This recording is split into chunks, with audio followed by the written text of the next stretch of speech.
Hey, yo, man, what up? I definitely took that graphic down, but what up, everybody? It's Jon Escudero. I'm here with my boy, Nick LaRocco. Bro.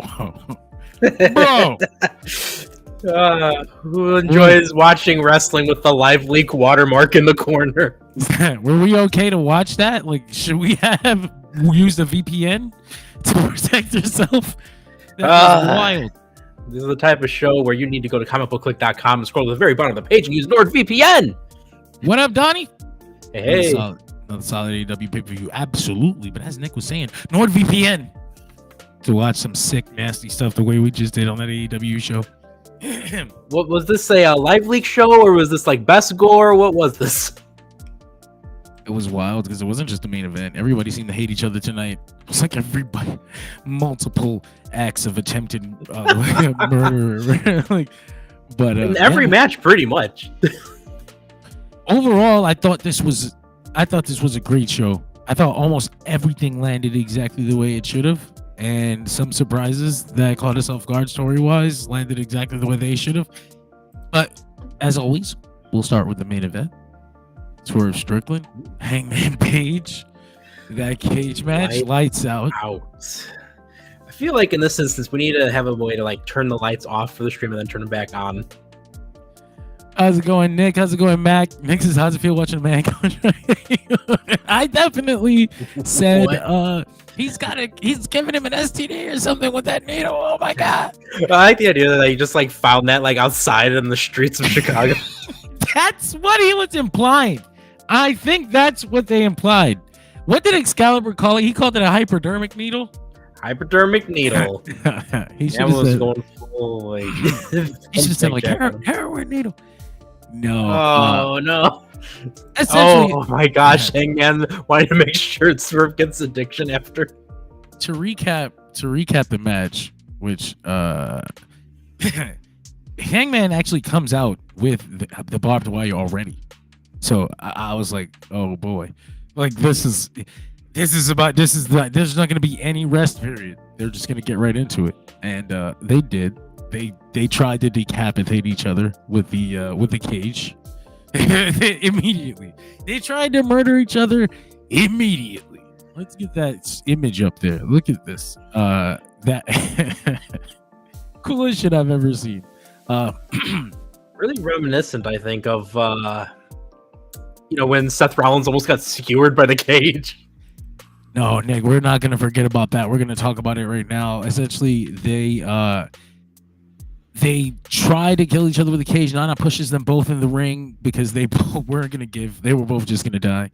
They pull out this black and yellow box. It's like a staple. It's like a toolbox, and the first thing they pull out of it is a staple gun, and they start stapling Swerve. But of course, Swerve is immune to these staples, as he's shown in the past. Yeah, he peels them out, which is like, I'm like, this is disgusting. You people are already disgusting. It's 2 seconds in, and you and Hangman are already horrifying me. Little did we know where this was gonna go. This was nothing. So yeah, Swerve ends up stapling pictures of his family to Hangman's face. Hangman tries to do a buckshot lariat, but he realizes like there's a cage here, and I'm like, Hangman, should have thought of that. That's not something we should have realized this late in the game. But yeah, this is here. Jesus says the scrum is over already. What? What?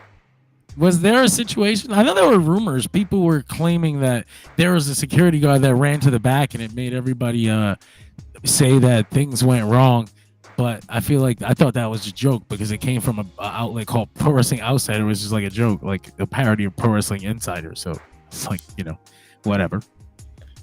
People spreading rumors. Hangman takes a freaking concrete brick, a freaking cinder block out, and he ends up getting vertebrated on it, but it didn't pop. It didn't dust. Yeah. It was like, wow. I was like, oh. Well, remember too, because like when Swerve opened up the plastic container and he pulls out the cinder block, I was remarking that I thought it would be so funny if it just collapsed and turned to dust right there in his hands. But then he drops it in the ring and it just went right down. And I was like, oh. it didn't. Oh, Donnie Patty brings up the image of the childhood home that Swerve had on his gear. That was actually crazy. That was awesome. Hangman's Tron with him sitting on the damn fire. Awesome. But yeah, getting back to the match, they bring the cinder block out, vertebraker. He scrapes it, but then they immediately show like a big ass bruise pops up instantly. So you're like, he didn't scrape anything. Like he hit that joint. He hit it. He smoked himself hard. Complete scrapage along his back. Swerve ends up getting power bombed on it, and he gets caught a lot more flush. Disgusting. And normally we would have images, but Facebook is really weird about violence, and even when it's wrestling violence, so I can't show. I don't know, John. This feels like it went past wrestling violence. This was so crazy that I can't show screenshots the way we usually do, or even footage. So, like, we were in the city of Chicago, and they took that personally. They wanted to join in on the Chicagoland violence. Oh, I see Mac over there in the corner. But, hey, how you doing, brother? That's Mac in the corner. Murder is back. Elliot, thanks for joining us. Really liked All Out. I liked it too. We're talking about the main event right now. So the cinder block spot, Swerve throwing Hangman into the cage. Hangman throwing Swerve into the cage. Hangman takes out a needle. A needle. I like my headcanon, like Nick said, is that he picked it up off the street in Chicago and he got in the car. And he's giving Swerve a disease right now. And he's like, oh my God. And it doesn't even just go in. Like, he gets it in and it doesn't go out the way he wanted it to. So he's like twisting it and shoving it in. Oh, man. Like, actually killing Swerve there. Jesus called it the Magic Johnson needle. Oh, no. Bro. Why are we getting sued all of a sudden? He's got the needle in his mouth. And he leaves him there for a second. And he smokes him. I think I could show a clip of that. He smokes him. What the hell's wrong with him? They cut away from it like it was a murder scene in a film. like you know when they pan away so the brain splatter is a shadow instead of like a thing. That was a murder scene. It's like The Sopranos or something. It's another one of those instances. What has RJ City been watching? What movie led to this point? These dudes, I actually love this finish. How did you guys feel about this finish? Like I said, he smokes him with this chair, and the ref instantly calls for the bell. Swerve is gone. I imagine like the ref, if it was real life, Swerve would be snoring, so immediately like, oh, he's snoring. Like, call for the bell. He's actually unconscious. It took me a split second, but I was like, this is awesome. Like, this is perfect. He ended him. It was like a gunshot moment. Like, it was like a to the head. A gunshot to the head is what that was. Mm-hmm. Symbolically, that wasn't just violent, bro. They told their story. I said they told their story, man. Dude, it was like a crack of gunfire almost. It was that hard and that brutal of a chair shot. John, did you get the alternative version from the crowd that I sent in the group chat? Did you send them in the group chat? I'll try to. I sent it in the Dirt Sheet Radio group chat of the chair shot from the crowd, uncensored. Hi Tyler, how you doing? He says Solo versus Cody. I didn't want to bring that up because it's not fair to them. They didn't book that.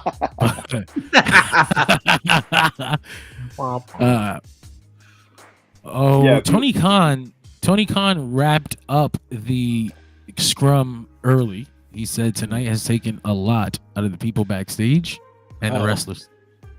So, oh no!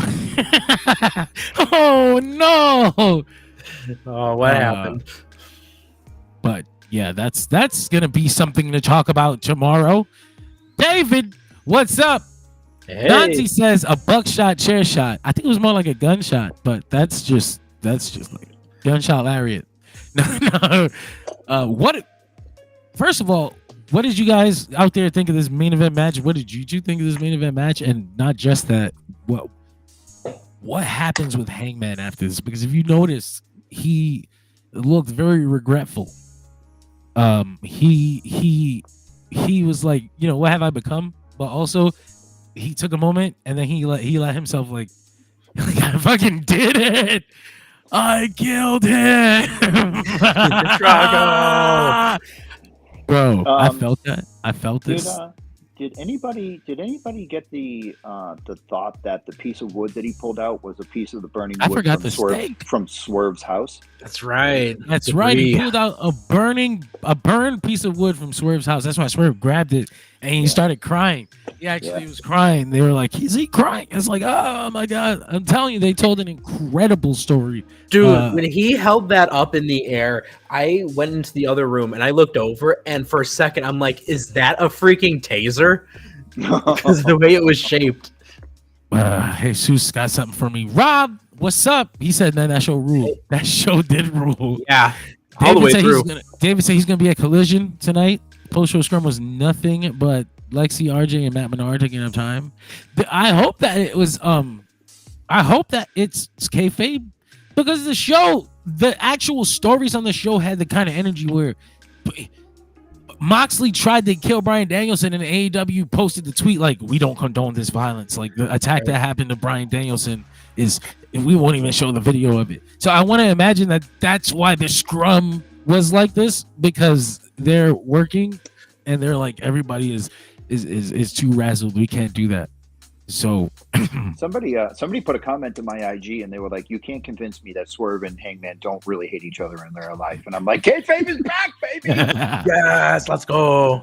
If they do, they need to appreciate each other at least, because they're forever intertwined. This rivalry of theirs, the story that they told in AEW, this isn't just one of the best stories that AEW's told. This is one of the best stories I've seen in pro wrestling. Like, incredible. But yeah, Nick or Mac, whichever one of you guys wants to go first, man. Nick, you were here first. You go ahead, buddy. All right, man. Like, this match was absolutely crazy. This was bonkers. I'm trying to throw every word out that I can possibly think of, because this match took such an emotional and a physical toll on me right after all the other violence that we've watched throughout the night. And this was just like the cherry on top. And we were joking about it before the show went on, but it would have been so funny if, because this was lights out, they started the scrum right before this match began. Oh. Tony's just watching his wrestlers get murdered in the ring. It's just like, yeah, this is an emergency. Yeah. So I didn't watch. Good point there. Watch the pre-show, but I did watch the main show. I wasn't home in time to watch the pre-show. I missed the pre-show, honestly, but I saw it. But beyond that, what did you think of this main event?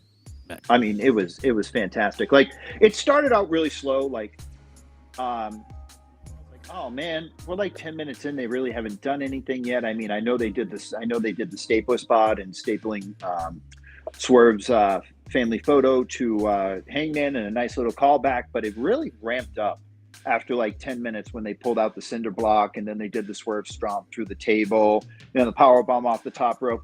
I mean, just everything. It was like boom, boom, boom, boom, one thing right after another. There wasn't even a chance to take a breath. Just when Hangman got dropped on it, 5 minutes later, Swerve gets dropped on it, crazy style, right on the base of his spine. Like, this match, I was a fan of the old CZW matches with like Thumbtack Jack and DJ Hyde and stuff. So I've seen the syringe spot, but I've never seen it on national television. They buried those CZW Tournament of Deaths on. They were like, yeah, you can't even buy them. You have to get them burnt online, bro. Dude, you know what was crazy too? Speaking of which, like, I was thinking about like CZW earlier because of when they did the light tube spot on the stage earlier for the women's street fight, which we'll talk about that. But when they did the light tubes, I started thinking about that like DJ and Thumbtack Jack thing. I'm like, okay, well, that's something that we'll probably never see on the national stage. And then they did it later. Yeah. I mean, he was definitely trying to get that through his cheek. It just looked like he was giving them a little Novocaine after he pulled out his grills. That's what I was saying. Like, he didn't even just stick it all the way through the cheek. Like, he was trying to stick it through the cheek, so he had to fuck with it for a second. Like, I was like, this is horrifying. I told Nick before the show that I watched Detective Deathmatch before this one, and I thought that the Texas death match, like, I mean, if I had to compare them, then I would say the Texas death match is better, but that's just if I had to compare them. This was a different type of crazy. This one was disturbing. This, like, the Texas death match was spectacle, but this one was like, this was disturbing. Like, this was murder. This was a massacre. They were trying to murder each other. Donnie Petty says, first time seeing a syringe spot in wrestling at all. Kayla says she's a huge WWE fan, but please, that match was everything she needed. Swerve versus Hangman was everything. It was sick. Logan here. No, I don't understand what that says, my brother. I'm sorry. No idea where they could go now. There is nowhere to go. This is the end. I was just saying earlier that the chair shot is essentially the gunshot. Like, he's dead. Swerve is dead in this story to Hangman. That's why Hangman was so regretful on the apron. He is like, what, for a second, like, what have I become? But also, fuck that. Like, I did it. You know what I killed him. You said that the death match wasn't as the cage match wasn't as good as the death match, but I mean, no, I did not say that. Sorry, you said that you said the Texas death match was better than the cage match. Sorry. Yeah. Okay. So what I think of it is, so you remember Back to the Future? You had Back to the Future 1, Back to the Future 2, Back to the Future 3. Back to the Future 2 and Back to the Future 3 were all callbacks to the first two movies. That's all it was. So this was just a callback to everything that they have done in their previous matches, and just playing the hits and adding in a little extra. So I can appreciate it not being as good, but for the wrap up to the feud, I would say that it was great.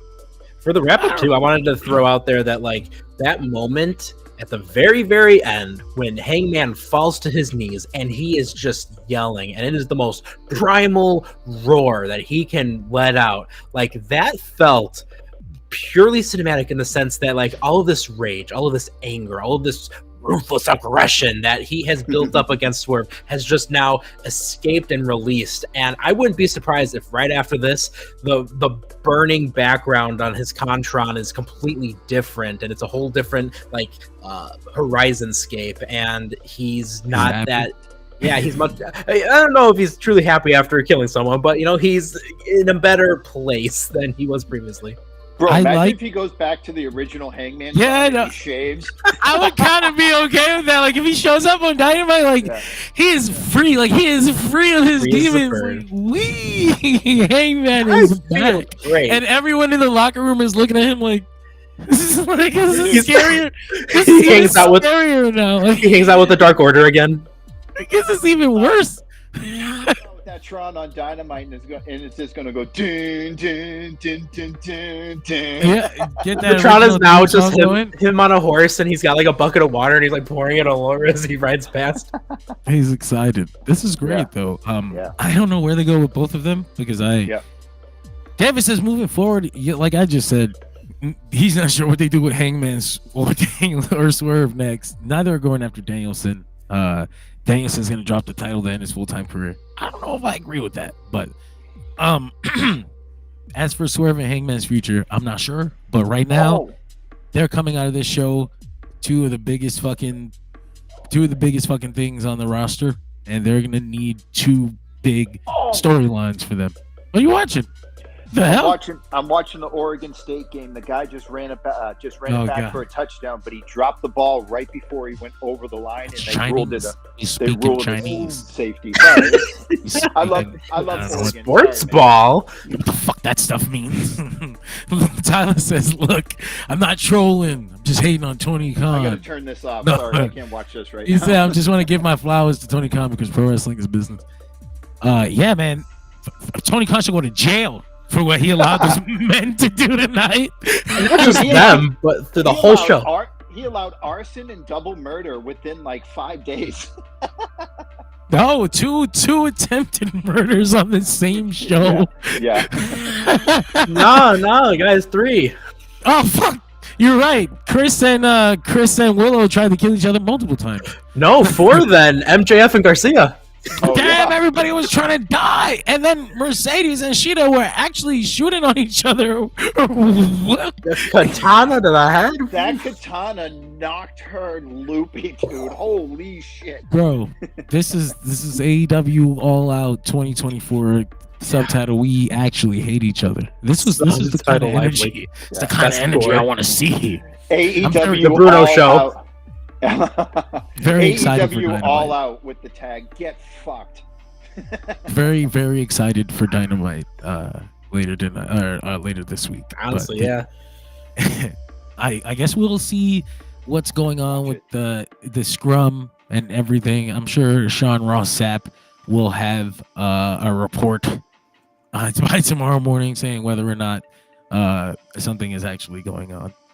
But did you guys have anything else you wanted to say about this main event match or whatever was going on in the future for Hangman and Swerve?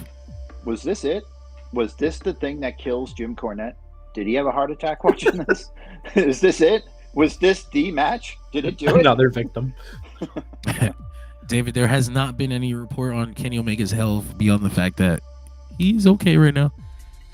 He's just Good. at home, and that's that's as best as we can ask for, right? You know. But yeah, man, we might as well take you back to the beginning then. The show opened with MJF versus Daniel Garcia. So the story of this match was simple. I'm sorry, I have notes on one page and pictures on the other. Give me 1 second. Yeah. So, story of this match was Daniel Garcia and MJF are trying to break each other's necks. That's the story. That's pretty much it. The whole match. Yeah, Very this is simple. a show of pure murder. Simple stuff. And Daniel Garcia attacks MJF during his entrance, which had like a Drake reference. I'm not sure what. I'm not sure why. Like what the Drake thing was about, because the champagne poppy, and then thank me later, and I'm like, I don't really understand what we're doing here, but I'm sure there's a connection that's really cool if I look it up. I don't want to be referencing Drake right now. MJF, but I guess maybe that's the idea. Like I'm sure like there's some type of heel energy he's trying to get there, but I don't really. That's a type of heel energy, I guess. Yeah. So MJF, the guy that lost. MJF attacks the wound from the champagne bottle, busts Daniel Garcia back open, tries to tombstone him off the top rope again, but Daniel Garcia gets a DDT off the top. So he got his top rope move in that he was kind of looking for, but it's not enough. And then they start spitting on each other. And it was like the mucus type of loogies too.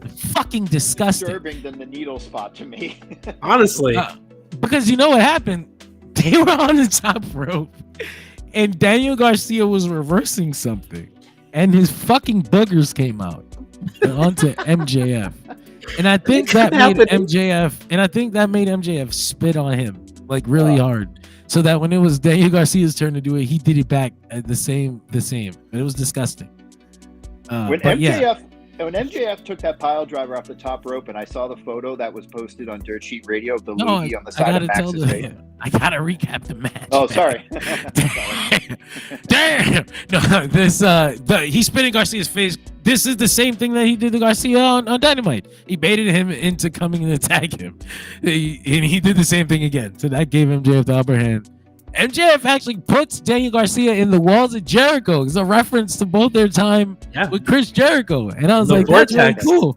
And then Garcia reverses that shit into the yes lock, which I was like, see, that's a double fucking reference, because it's the reference that both of them beat Bryan, but also I'm like, he probably should have went with Bryan instead of Jericho, right? Yeah. That's why he reversed the Jericho move into the Bryan. His regret. I was like, wow, that's some fucking storytelling right there. MJF puts his own crossface on because that's the move he used in the Bryan match. That was good storytelling there. But yeah, for the finish, MJF low blows Garcia. He rolls him up. I have images there. I swear I do, but they're fucking... Yo, you just made me think of something. Like Garcia goes to join Danielson down the road. Anyways, maybe. I hope so. I was actually thinking of that too. But he rolled him up, and a lot of people I talked to were like, "Oh, that's the wrong finish," and I was like, "I guess I mean, I thought Daniel Garcia should have won too. I had him winning when we did our predictions yesterday. I was like, I had he's gonna MJF. win this match. But so after that, MJF tries to get Daniel Garcia the handshake. Garcia like gives it to him Hesitantly. Hesitantly, I was like, "You fucking dumbass!" And then MJF tries to do it again, but he catches him and he kicks him in the dick. He pile drives him off the top rope, kills him off. He will be going off to shoot a film, and I was like, "Damn!" So like, why didn't Daniel Garcia get the win? Like, what the fuck? And then Ibu from Wrestle Purist says, Shout out Eva. the people in AEW believe Daniel Garcia is going to resign, but he hasn't yet. So they booked MJF to win. And I'm like, but if you thought he was going to resign, wouldn't you book him to win? I don't know. It's more incentive. I don't trust you like that. Especially with MJF leaving on the way out. I don't trust you like that. I don't trust nobody like that. Okay. Well, Bryan's the world champion without a contract. Okay. That's cool. So, did you guys have any thoughts on this opening match? What was with all the spitting and looking? Why was that worse than the hypodermic needles to me? I know. Well, you know why? So I will be right back. I'm going to shoot my own movie. Okay. He really went. He really left. He actually left. I can see his camera, even though he turned it off. He left. Yeah. He's gone. Hey, John, look at I finally got my my Instagram shit together. Sorry, guys. Let's see the comments. Donnie Patty, David Mann says Cornette's head is finally going to explode. Danielson, where it's likely exploded when Danielson should have been. Tyler says, remember Tony Khan got money. Donnie Patty says, yeah, MJF, we did hear he was going out to shoot a film.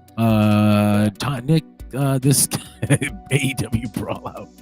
And David says, booking Garcia as they did tonight says everything about Daniel Garcia's future with AEW IMO. Listen, I just think it's funny that if they think he's staying, then why did they book him to lose? I mean, like, but then they gave him the moral victory anyway. So it's like we gave MJF the pinfall just in case.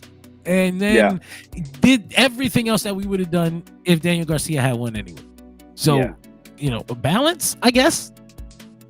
Yeah, but I think a win over MJF would have done so much more for him in this situation. He gets a definitive win and he gets the pile driver. You know, I think that would have been better. But I'm okay with him getting his I'm okay with him getting his vengeance, and it keeps MJF off of TV. So it looks like the pile driver did a lot of damage.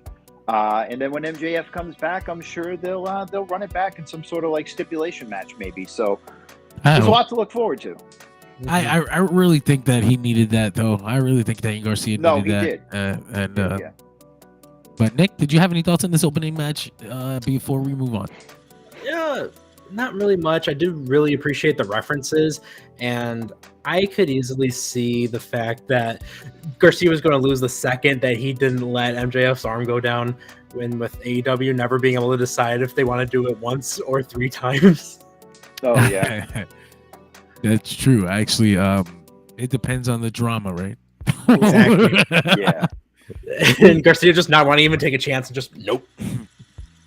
So we followed this up with the AEW World Tag Team Championship match. The Young Bucks defeated Blackpool Combat Club, Wheeler's Yutas, Wheeler Yuta, and Claudio Castagnoli. The story of this match is actually a lot more simple. It is a great shot. Blackpool Combat Club are like a million murders right there. They're entirely capable of taking the belts from the Young Bucks, and this match said so. But the Bucks are using every cheap trick that they can, which is just enough to keep them from losing, and then eventually kind of chip away at Blackpool Combat Club, who kind of got a little cocky, which I thought was weird. I was like, okay, they're a little cocky in their abilities, and I got them caught. All right, that's a weird, and I didn't realize this stuff was gonna go down later. Wheeler does the Claudio throws Yuta for the fastball special, and Matt Jackson reverses that shit, knees up, roll up for the pin. I thought this was a great match. Yeah. What did you guys think?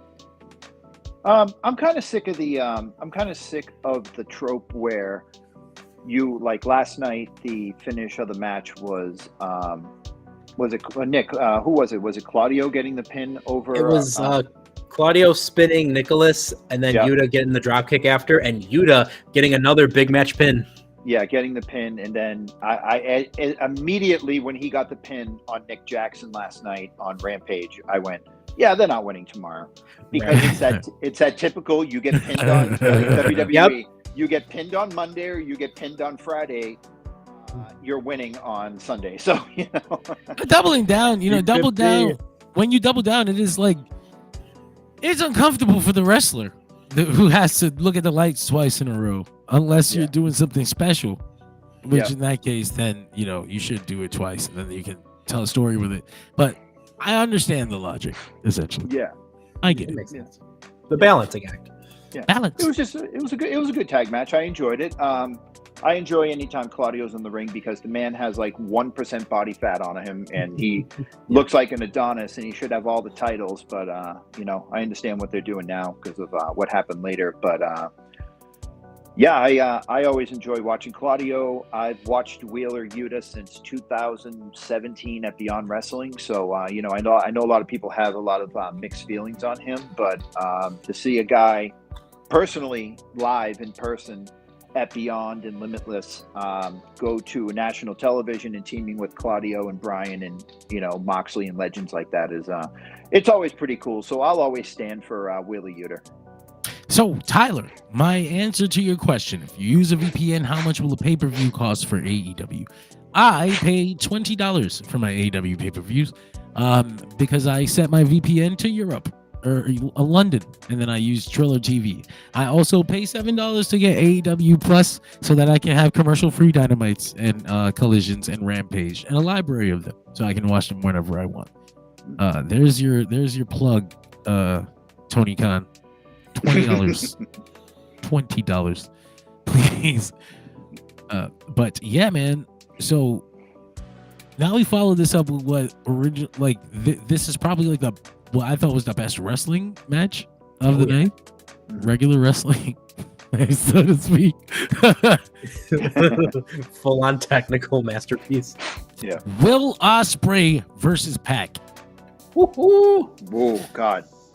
I thought this was gonna be good, right? But yeah, Jesus Christ, what the fuck? Yeah, what the fuck? So before this match, Ospreay, he suggested in a promo, he was like, I used to look up to you, I was chasing you, and then all of a sudden I overlapped you without even realizing.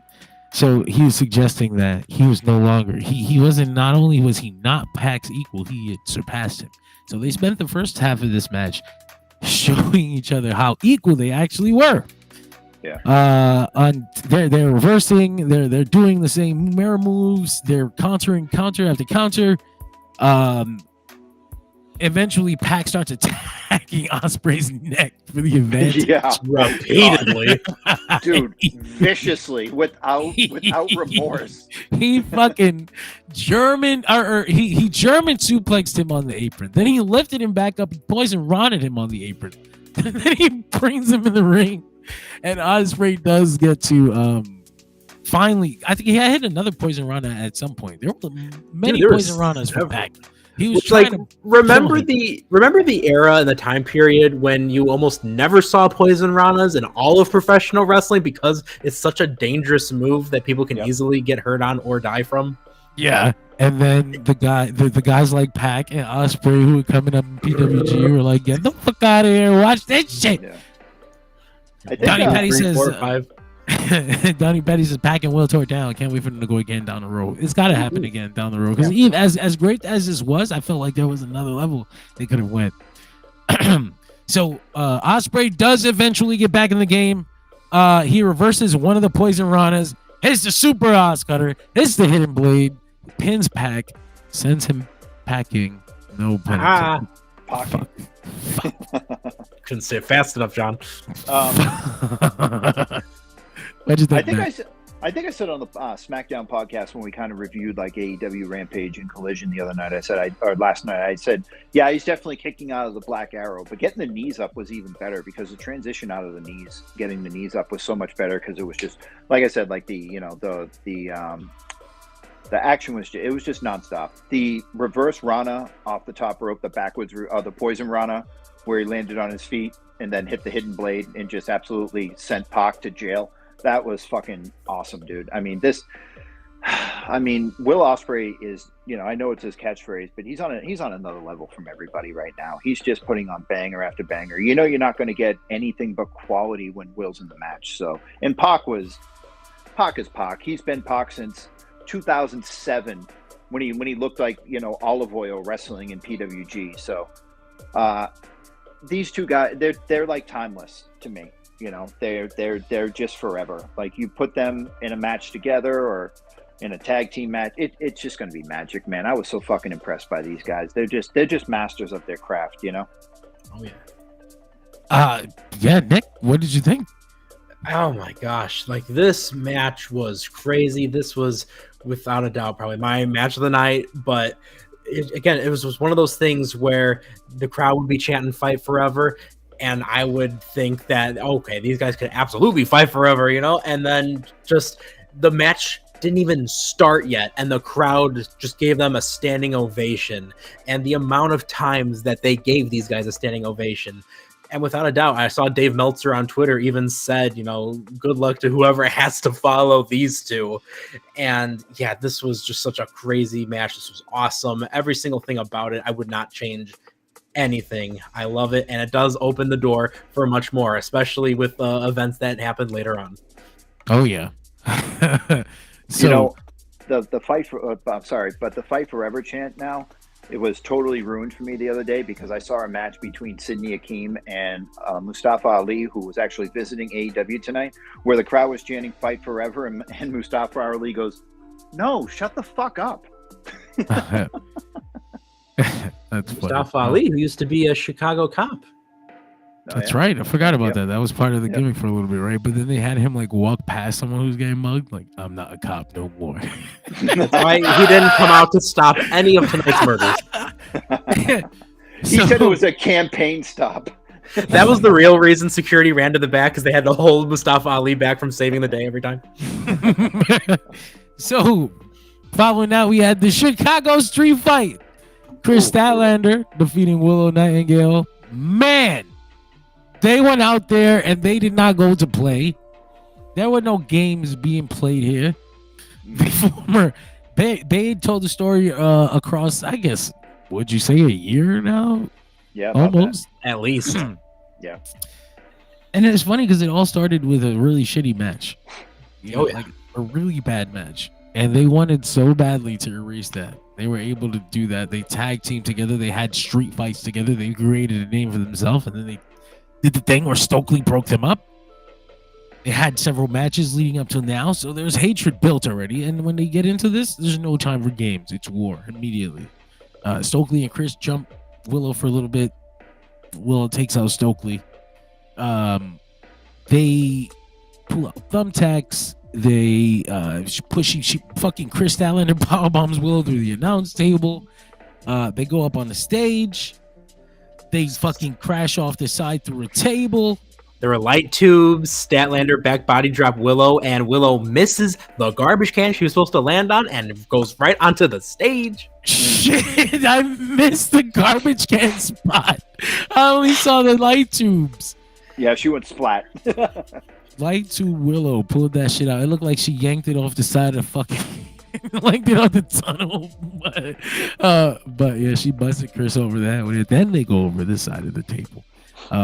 They do brawl back to the ring.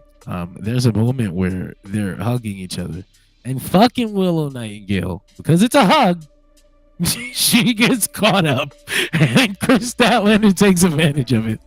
Hits her with the Saturday Night. Is it Saturday Night Fever? Yeah. Right? Saturday Night Fever. Yeah, for the win. That was awesome. Yeah, it was really good, man. Awesome. Yeah. What y'all think? I thought it was great. What I thought was even better was the sit-down interview that they had on Collision last night, where Stat was finally explaining to Willow why she turned on her, and she said, "Yeah, we were friends until Stokely came around." She goes, "Whoa, whoa, whoa! It wasn't when Stokely came around." She goes, "It was the fact that I lost the TNT championship. I didn't get pinned in that match, and then you never gave me a rematch. But who was the first person that I gave a match to for this title when I won?" She goes, "That's not a friend." She goes, "You knew how much that title meant to me." And she goes, "You screwed me over." And that like 3-minute segment on Collision made this match so much better for me because of the backstory. And I was like, damn, now I'm invested. Let's fucking go. That's actually great. I forgot to bring that up. That was a cool moment because it was like, no, bitch, it was your fault. You forgot. What is Willow supposed to even say? She about goes, that? "No, it wasn't Stokely." She goes, "I just happened to like Stokely. It was you, bitch." That was fucking good. Yeah, it was good. That's why it made it so much better for me, because I was like, "Oh yes, that's got a point, but I still want Willow to win." Fuck. Villain has logic. I just love the finish. I love that it was a hug by accident that got Willow like, "Oh, look, we're hugging." Shut up, stupid leg. No more ponies and unicorns. It's such a Willow Nightingale thing. Like, it's so good. You need more mist. It's so good.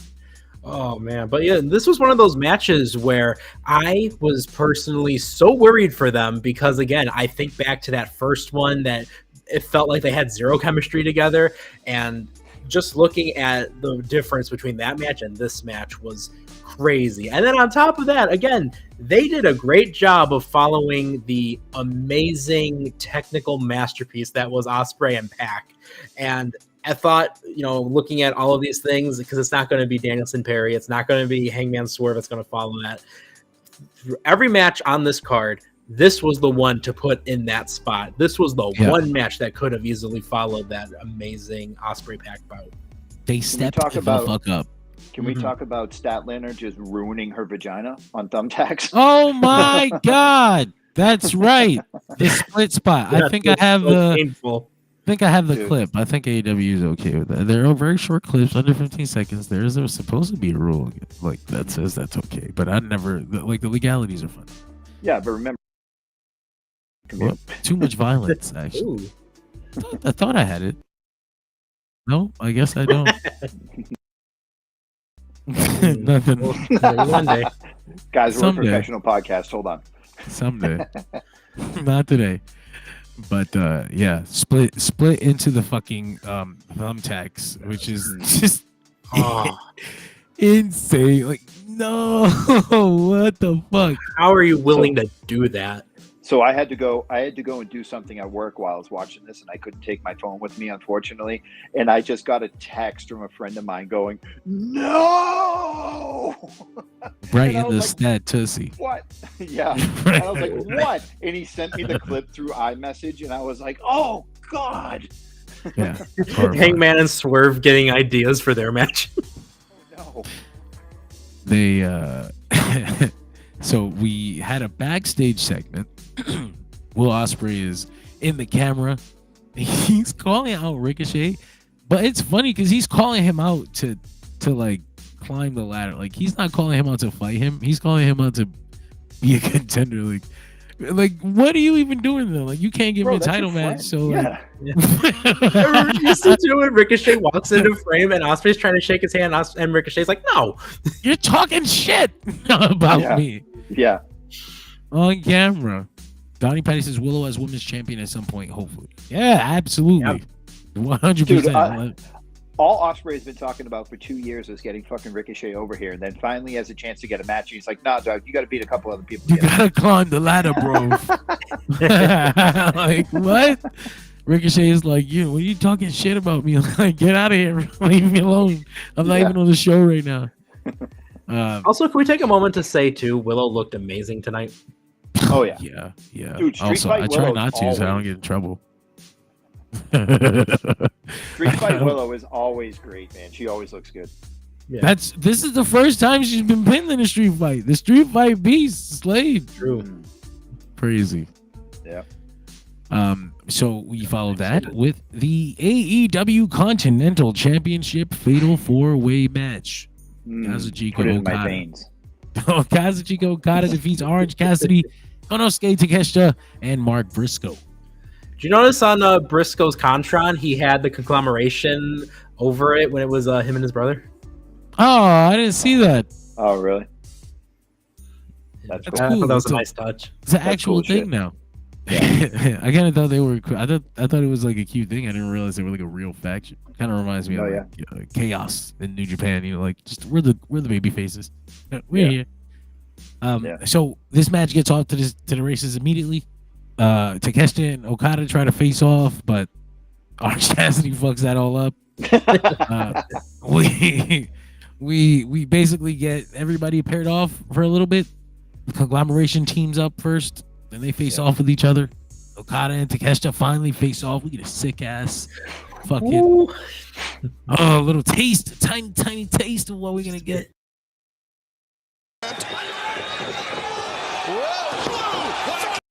Fucking I can't wait for the day we get that match. I hope they hold off until Wrestle Dream. Could you imagine the Wrestle Dream card that has Ricochet versus Ospreay, Okada versus Takeshita, Bryan Danielson's retirement match? Just that top of the card right there. Oh god. Oh, you mean the show that you're going to be at? You biased son of a bitch. Yes. This is what John's asking for, isn't it? Well, no, you see, Wrestle Dream is actually a very important show that is a cornerstone, actually, of the company. Here's why it's their WrestleMania, actually. It's actually, it's 20,000. Well, we are filling up a 20,000 seat dome. Essentially, you do want to hold off some big matches for that, and not just Bryan's retirement. I think you want to fill that shit up Just a little bit more. for me specifically, please. Thank you. Great match though. Okada retains. In the end, he fucking he hits Mark Briscoe with the Rainmaker, and then Takeshita gets in the ring. I think him and Orange Cassidy and Okada go back and forth for a little bit. Mhm. Kills Okada. He kills Orange Cassidy. Rainmaker. Match is over. But yeah, man, very fun. Oh yeah. This made me want to absolutely. see Mark Briscoe and Orange Cassidy go at it one-on-one when they had that little brief interaction. That I think that match would be fucking nuts. Like just those two personalities together. I thought that would that was just like a little dream match to me. He hit the fucking craziest elbow drop off the apron Oh yeah. in the middle of this match. I was like, what the fuck? Does he Dude, Mark have nothing, no consideration for his back? None. He just, and not just because of the elbow drop off the apron, but Mark Briscoe's always given me like Cactus Jack, but a more athletic Cactus Jack vibe, and I fucking love it. It's the elbow drop, though. It really is. It kind of is. It's the Yeah, elbow drop. That helps with it. Yeah.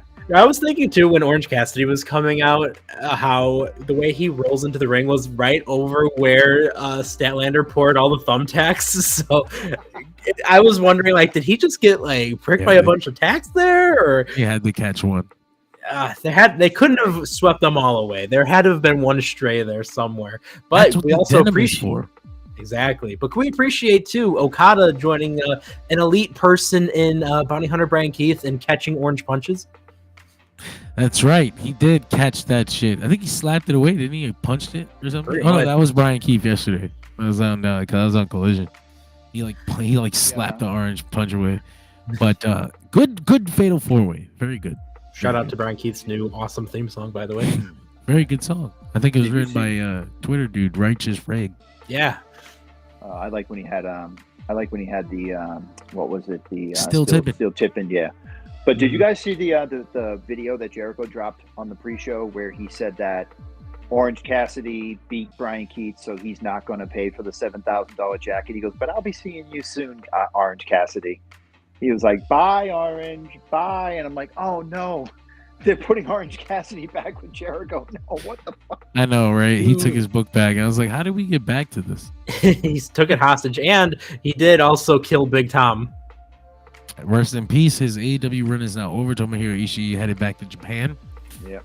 That's gonna be. That was nice. That was real nice. I love this. Do you think this is a? Do you think relationship. that's a shot at maybe WWE because they're fighting over like a book bag and fighting over a jacket? I know the jacket think was long Jericho is before. just. I think Jericho is just. That's him. Backpack is like a. I mean, we do kind of need a little silliness since everyone else is trying to murder each other in their feuds. You know what, Nick? It's You're the not truth. wrong. We had the TBS Women's Championship match. Mercedes Moné defeats Hikaru Shida.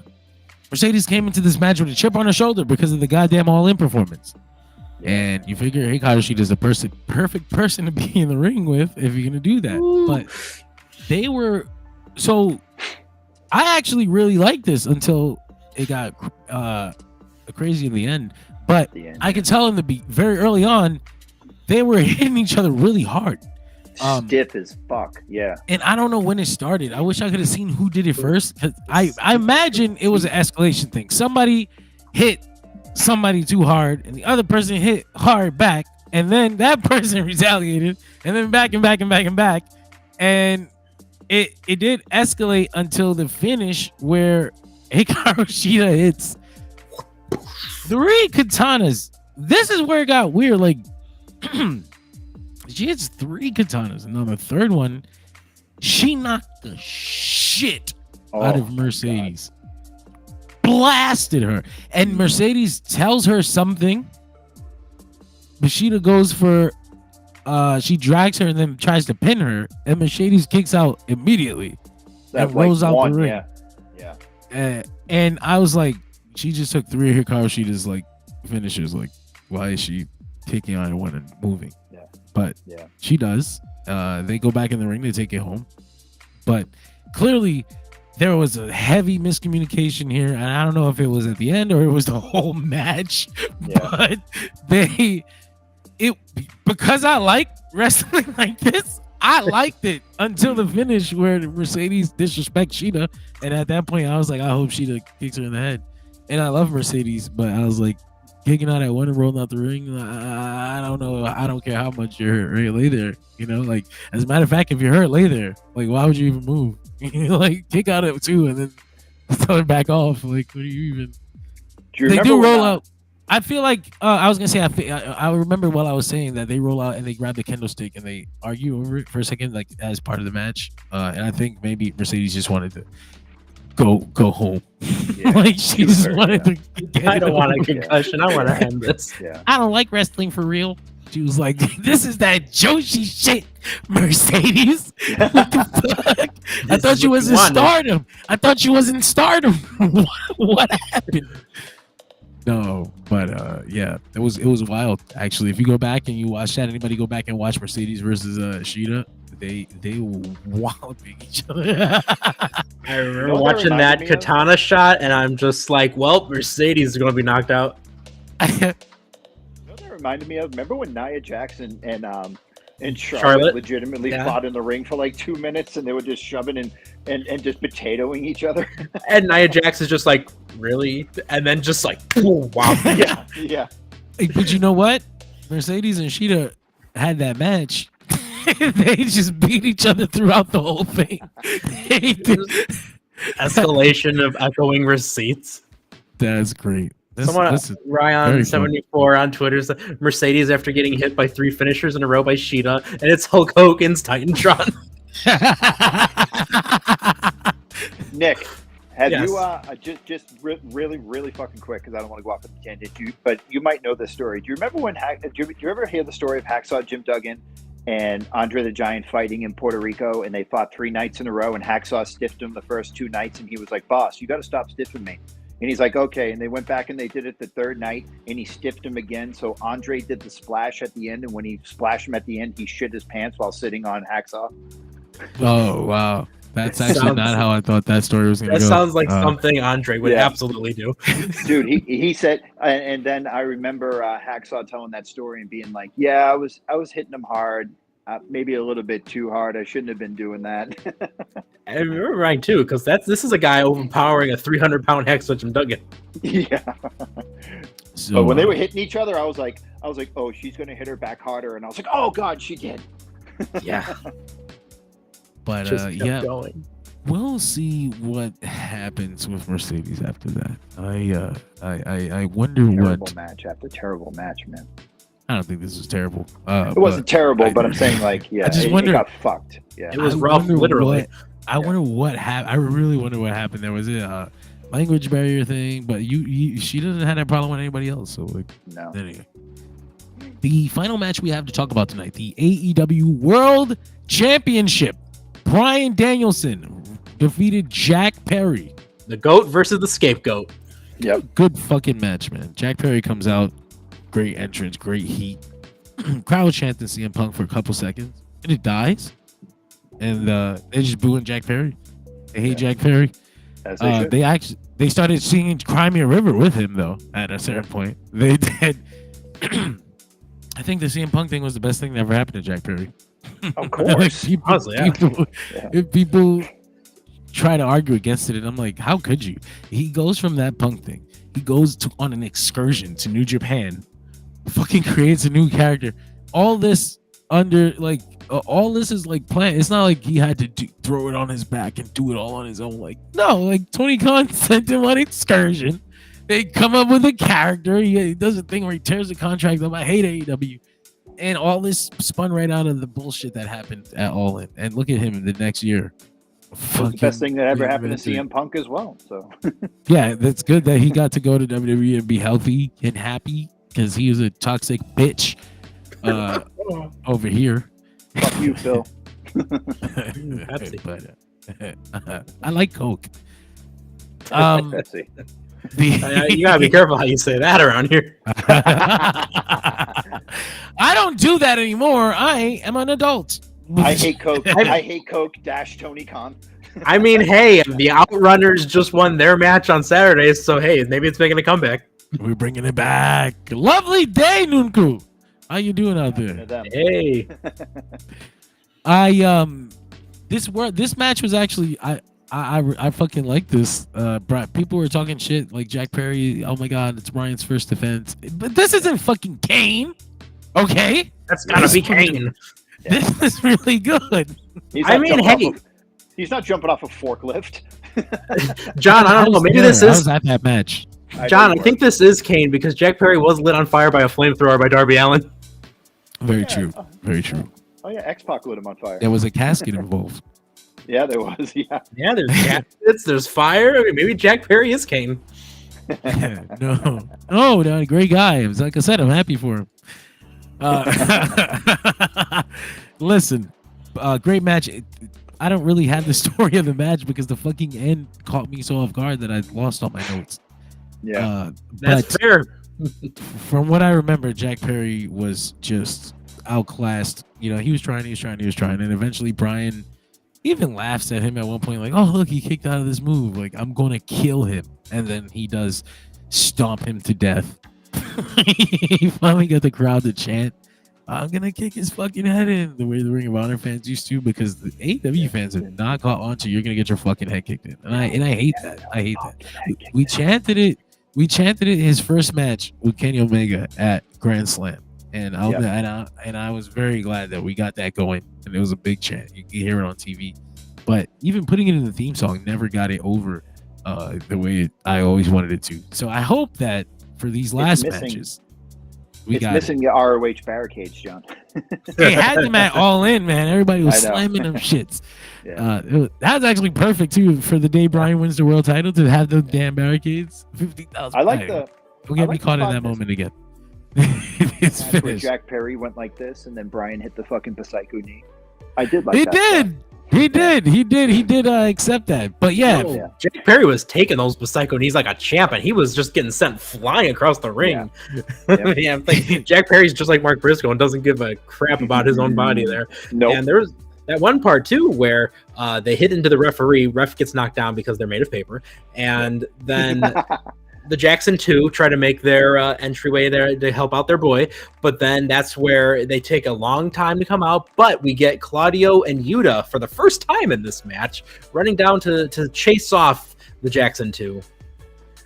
Dude, he slid into Nick Jackson's, or was it? It was Matt. Matt slid into that ring so far. He almost slid in like Billy Gunn did in that '97 Raw, where he almost went halfway across the ring. Yeah, I thought that was awesome. The amount of times like London and Kendrick used to go like almost like through the ring completely. Oh, yeah, but they're doing the 100-yard dash to the ring. Yeah.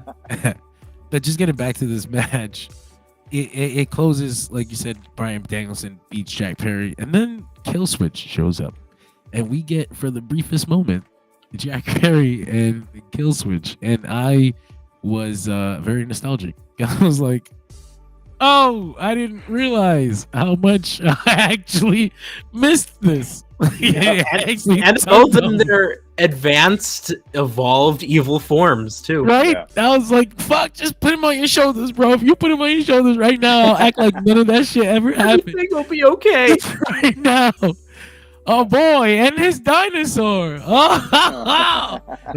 Anyway, but that's quickly ended by Christian. It's the funniest thing, because why was Luchasaurus in the ring? What the fuck did he? Yes. Did he just want to see? Did he just want to see Jack? Did he just want to see Jack? Like, that's the only story explanation I have. Because did he take Danielson at all? No, he came in the ring. He stared down with Jack Perry, and then Christian's music hits, and then a few minutes later, he's next to Christian, like he respawned on the ramp. He no clips, yeah. He's like going out there. He glides up. You know what I just thought of? Hey, if you fuse together Killswitch and Jack Perry, you will get Kane. That's fucking true. So yeah, Christian teases cashing in on Bryan Danielson, and out comes the BCC, including Moxley. Moxley also teleported. Speaking of BCC, transmission. You know who struggled with Blackpool Combat Club and BCC and those particular acronyms? Nigel. Poor Nigel. Nigel called it BBC. Nigel couldn't get the Blackpool Combat Club part out. Nigel was struggling with this. From London, and he couldn't get Blackpool out. He definitely called it BBC. But BCC comes out, and they're with Moxley, and Mox and Claudio have the same outfit on. And I thought that it was a coincidence. I swear I just was like, oh, look, they're wearing the same outfit. They had Bryan's debut outfit on. Right? So, yeah, Moxley gives Bryan a hug. And again, this is one of those things that I have pictures of, but we can't even show it because they fucking Facebook community standards. To be fair, I think this is like just life community standards, period. That's also true. You just don't want to show this to people. But yeah, Moxley gives Bryan a hug, a deep hug, kiss him on the forehead. And then Claudio uppercuts Bryan. And Bryan doesn't even sell the uppercut. He sits down and he sells like the shock of, did you just hit me? Like, what? Yeah. And then Moxley puts the bag over his head. And he tries to kill him. But, you know, the more I thought about it, the more I thought you weren't going to be able to take him out any other way. So you might as well put a bag on his head, because if he got hit with that uppercut and he just looked at you like a dragon, like an actual dragon. The weirdest part of this is I knew the turn was coming about 10 seconds before it happened, because when they were raising each other's hands, Pac turned around and hugged Wheeler Yuta. And I was like, that's not, oh God. But it was literally like 5 seconds before. And I was like, why is Pac hugging Wheeler Yuta? Like, that's weird. Like Pac having emotions? What? The Yuta part of it. The Yuta part of it is also really interesting, because they could have taken him out if he wasn't going to be part of the thing with them. But instead, they just held him so he wouldn't get involved. Like, he was kind of in a choke, wasn't he? He just held him so that he wouldn't get involved, because then when it was over, Pac let him go, and then he just let him tend to Bryan, and they all left. And they're still they're still the trios champions, so that adds another wrinkle to it. Yeah. What happens with that now? Yeah. And is BCC dead, or was Bryan just excommunicated? No, I think he got kicked out. I think they're clearly still hanging out. And Marina now is Marina is now the Blackpool Combat Club. I'm going to say it too. You got to Could Real Yuta be a double agent? I don't think so. I don't think. There was a lot of people. There was a lot of people saying that it didn't look like Pac was holding him back that hard. Exactly. I think he's gonna make a choice. And I think that actually, I think that's a better story than having, you know, he turned on Bryan too, but then he didn't do it until later. Like, why don't you just beat him up then? You know, like, why don't you also beat him up? We just wanted to hurt you emotionally as well. Well, I mean, you want to get that intel off of him, right? And be able to gain that trust. So, I don't know. I think, you know, keep your friends close, but your enemies closer. Plus, remember, we can't trust Wheeler Yuta. The amount of wives that guy has stolen. I think Bryan has become too incorporated with the company, right? That's Moxley's thing. It's not your company anymore. Something is shifting with Moxley, and he's got a problem with AEW as it is. I imagine that he doesn't like what it's become, and I'm gonna fucking fix it. And he's the company man, and on top of that, Danielson's the world heavyweight champion. You're fucking here. You're the disciplinary. You're the company guy. Tony Khan trusts you with all his fucking heart. we have to take you out. I think the best thing we can take away from this is we should always listen to Eddie Kingston. He knew about Claudio from the beginning. He said, "That son of a bitch, you don't trust that motherfucker," and we should have listened to Eddie, man. Hey, William Regal said something as well. He said that, you know, Moxley, he will absolutely, you know, he's cunning, he's calculated. You can't always trust what he does. And he gave that final lesson before he left to go back to WWE. William Regal told them all, make sure you have eyes in the back of your heads. You know, I don't want this to be about the world title. I feel like that's too small. No. Like, that doesn't matter enough for Moxley to break his brotherhood, because like that's a big deal for them. You know, like you can do Claudio and Bryan. You can do Claudio Bryan. Don't do Moxley Bryan. Even when Moxley killed him, now he kissed him first. It was like an emotional moment. Like, I mean this. Like, I actually love you, but I'm going to kill you. He sleeps with the fishes. That's all it was.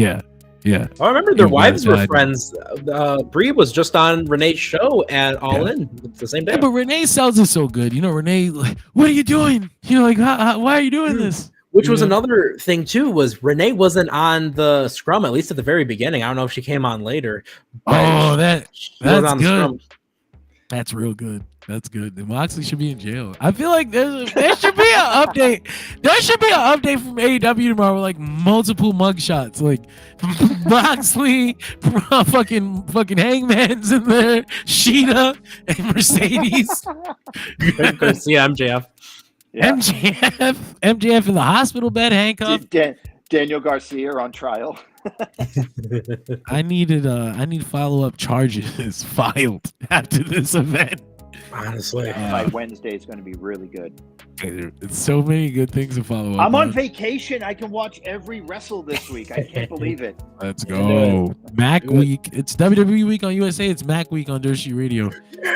Mac Week. Mac content, baby. Let's go. Yeah. We're in for a shock for your system when you have to watch NXT, motherfucker. No. Oh, I'm watching it. No, dude, it's going to be Jordan Grace and Julia and that's right. Chelsea Green. Fuck that's yes, right. Dude. But then you also have the NXT guys. They're the crew. They're Dirt Sheet Radio crew. They're very personable, very cool, very fun to hang out with, talk CJ wrestling. And Tyler, I fucking love yes, those sir. dudes, man. They're the fucking best.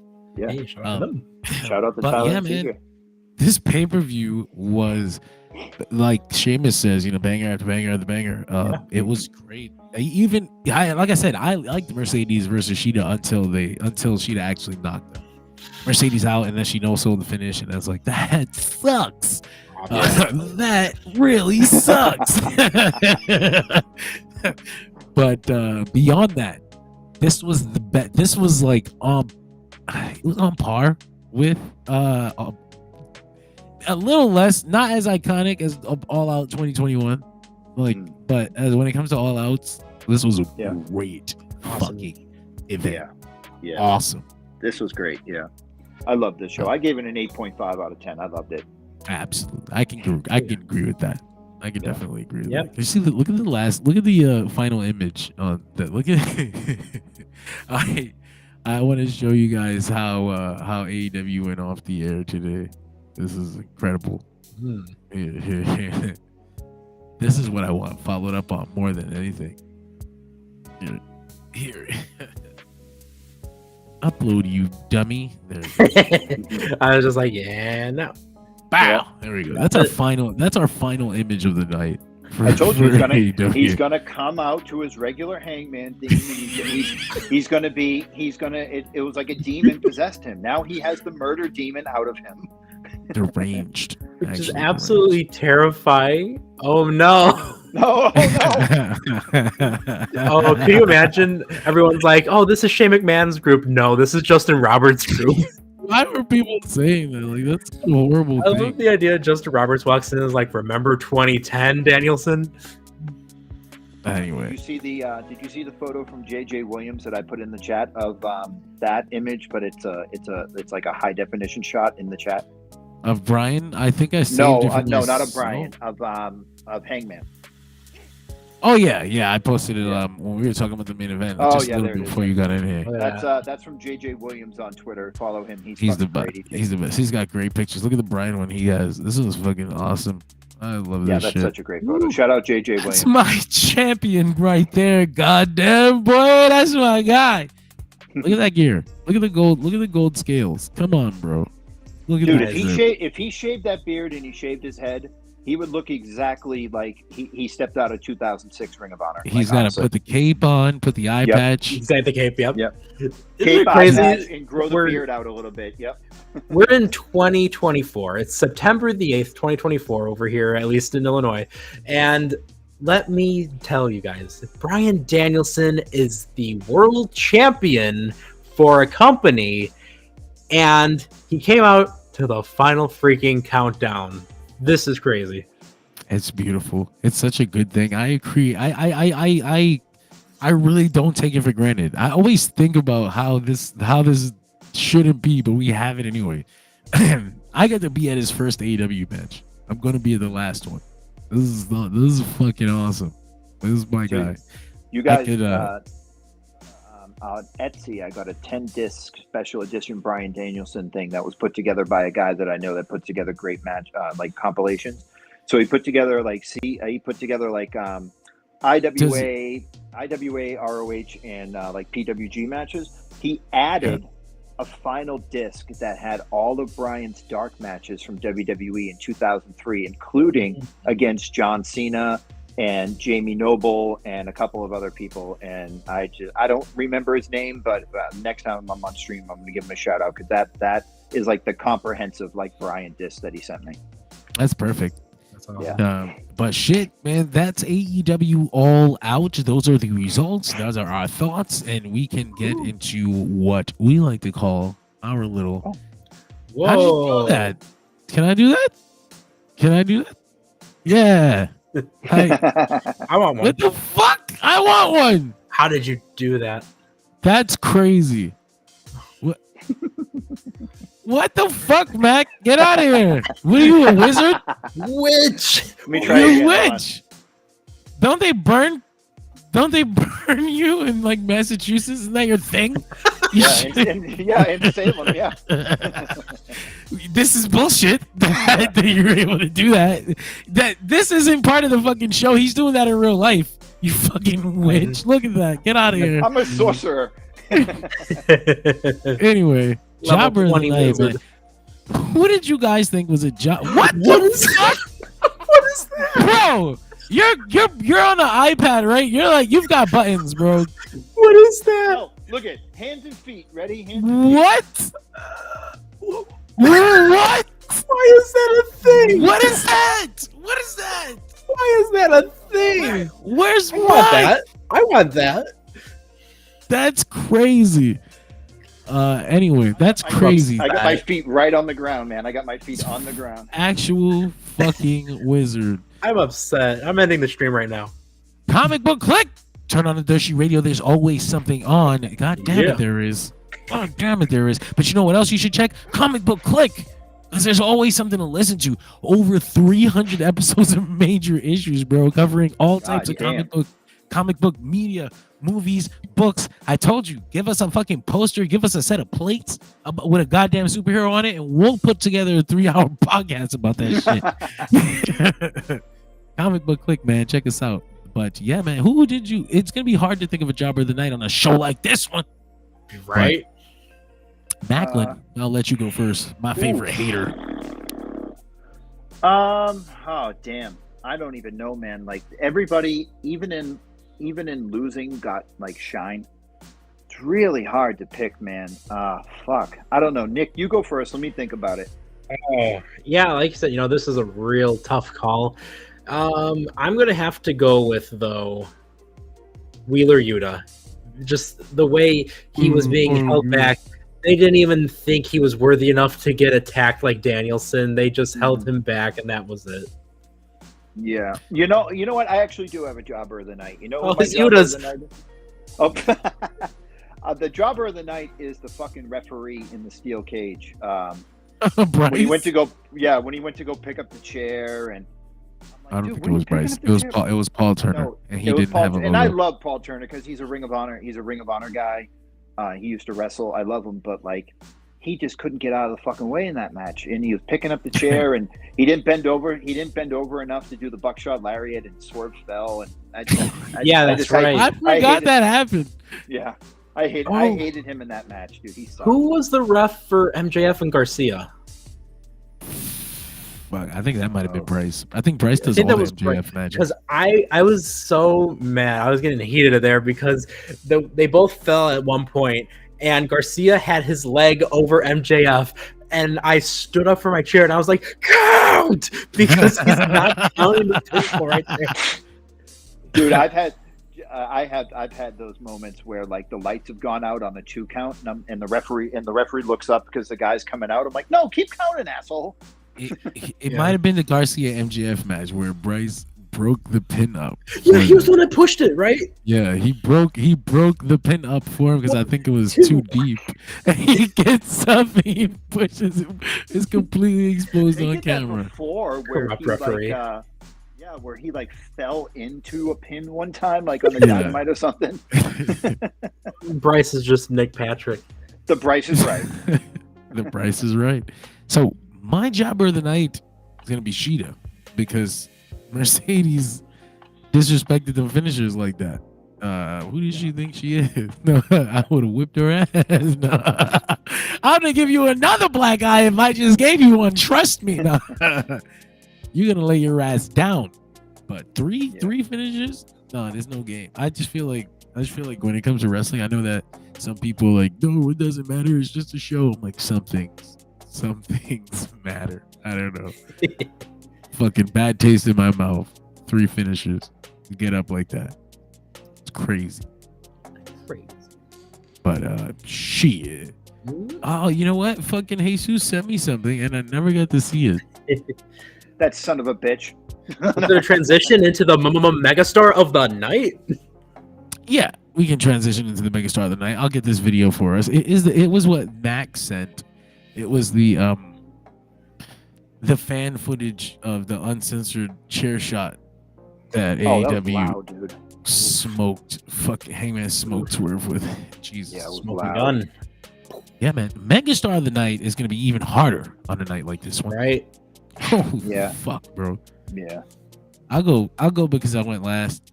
I'm gonna give it to Hangman, if only because obviously it's the match and everything like that, but I feel very happy for this man as a father.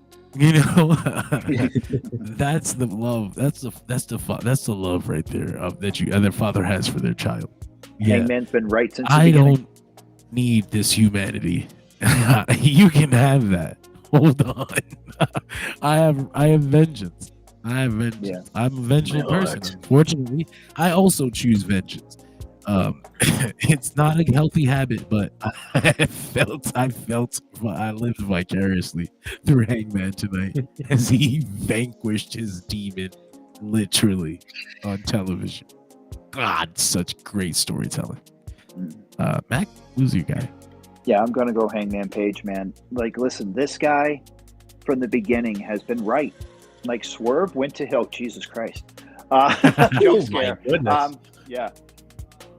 Swerve went to his house and made it personal. Swerve was the one that came out and confronted Hangman to begin with. He started this whole feud saying, hey, listen, if I had as many opportunities as you as the AEW World Champion, he goes, I would have been champion by now. And then Hangman was like, yo, dude, fuck you, get out of here. And then Swerve was like, all right, I'm going to go to your house and talk to your baby. And disappeared for 3 months. Swerve wins the title. Everybody likes him. He comes back. He's like, no, don't like him. He broke into my house. He's been stalking my wife. He talked to my baby. And you could see at the end of this match when he was on the apron leaving, like he had that old Hangman was still left in him, but he knew that that Strickland wasn't going to stop. Yeah. He wasn't going to stop until he went to the absolute bowels of his soul to stop this man. And he knew he did it. And I think when he was on that stage and screaming, I think he finally has peace now. He knows that he basically killed Swerve. Not killed him, but he did.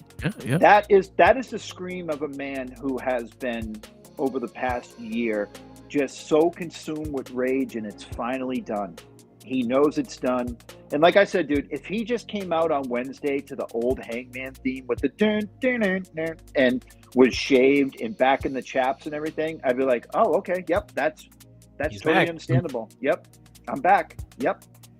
I kind of like that. We know he's capable of this, though. Like, this is what you can have. Like, I hope you don't try to make it personal with the Hangman.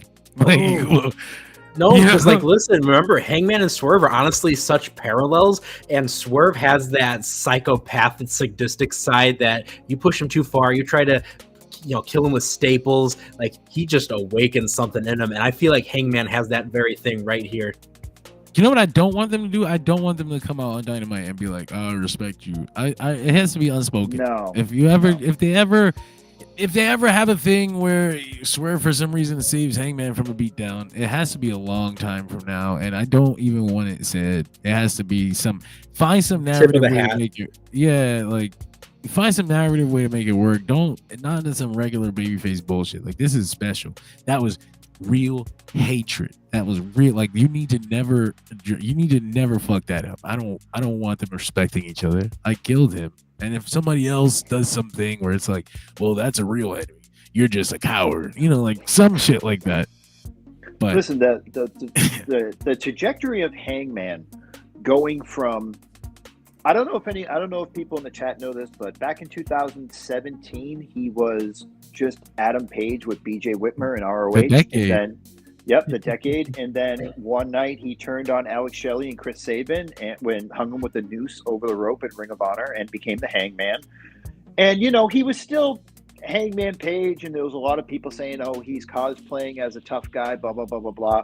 And he had that stigma all the way up until 2019 when AEW started. And AEW has legitimately made somebody in a 5-year period who was going nowhere for 3 or 4 years a legitimate, mega star, like one of the, if not the biggest star in AEW right now. And to see him start off in the decade as the young boy for BJ Whitmer to now exercising the murder demon in him has been a wild journey, and I love it so much.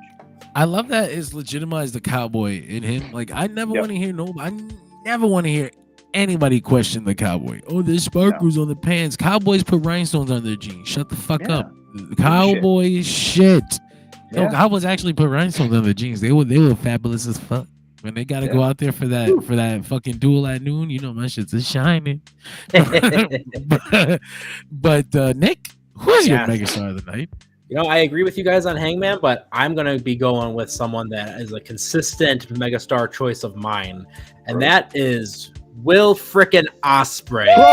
Listen, that avalanche poison rana where he lands on his feet, slowly stands up and backs away to get ready for the hidden blade, and the whole crowd just is up on their feet, standing ovation for everything. This is the star of AEW as far as I'm concerned. And plus, he does all of that work for charity, and then on top of that, he is this guy that, he works with Ubisoft. He's got the Assassin's Creed deal. Like, this is without a doubt one of the, if not the top guy for AEW, and this is someone that you need to, Tony Khan, build build your entire company, your entire promotion around because he's just that freaking good. So yeah, I gotta go with Will Ospreay on this one. I think they are. I think they are. I think I can see the pieces forming around Will Ospreay. So to They don't want speak. to. They don't want to rush it. They don't want to rush it. Don't I rush it. understand. Next Yeah. time, next Wembley. Nah. Yeah. 2 years from now. 2 years from now, yeah. But shit, man, that was such a fun show. That was so fun to loved talk it with so you much. guys. Cowboy shit, man. Yep. Cowboy shit. I don't even Cowboy know what shit. else to say. Cowboy shit. Yep. If you had fun with us tonight, the Dershi Radio is always on. We have daily podcasts, daily pop culture coverage, daily pro wrestling coverage, daily fucking video content, audio content weekly. We have everything. We've got everything. And hey, you never know what's coming down the line for us. Get on the train now so you can say, I remember when they were just a Facebook thing. Just never know what's coming in the future. Ready? But like I said, we're always on, man. Mondays after Raw, Tuesdays after NXT, Wednesdays after Dynamite, Thursdays after Impact, Fridays after SmackDown, Saturdays Tyler and CJ talk about Sundays, excuse me. Tyler and CJ talk about NXT Level Up on their NXT Level Up adventure. And on Sunday afternoons, the boys 3 and 3 wrestling on Dirt Sheet Radio. But that's not all, man. Literally, that's not all. Thursday mornings, the flagship newscast, Dirt Sheet Radio. If you're up late at night, we film it live, so pop on in. But if you're on your way to work in the morning, check us out. We're archived. We are the best kept secret of Dirt Sheet Radio, the flagship, the original. But man, thank you all. Thank you all for joining us. We'll see you tomorrow night for the Dirt Sheet Radio Monday Night Raw post show. Fuck you, Mac. Wait, no, we won't, because Sunday. Oh shit, that's right. Tomorrow is Sunday. Come back for the NXT Level Up show if you're a psycho. I'll see you guys Monday.